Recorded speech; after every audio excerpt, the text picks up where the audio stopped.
Welcome to the 1 Minute Apologist. 1 Minute Apologist. Apologetics seeks to give credible answers to curious questions, to give a defense.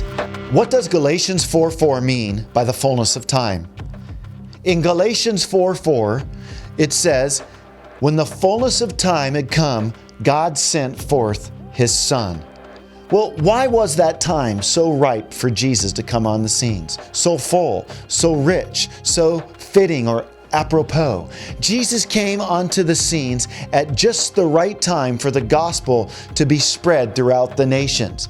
Well, what was going on at that time? Well, first, you had the Romans who were ruling the world, and Pax Romana, this time of peace, was in place.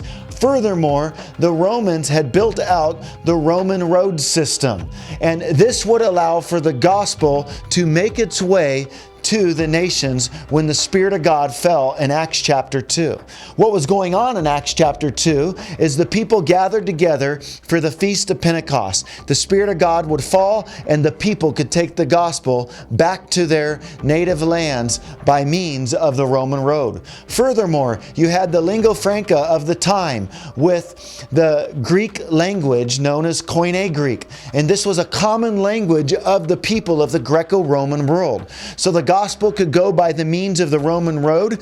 The gospel, furthermore, had a common language whereby people could unify around. Not only that, the Roman and the Greek gods, the mythical gods of that time, they were waning in influence, and the people were primed and ready for something more substantive.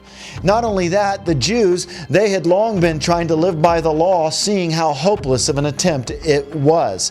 Furthermore, they were looking for a Messiah who would come on the scenes, and namely, that is Jesus Christ, who would fulfill the law, die on the cross for our sins, rise from the dead at just the right time, and then on Pentecost, the gospel could be spread out to the nations. So Jesus came at the prime time for the gospel to go worldwide.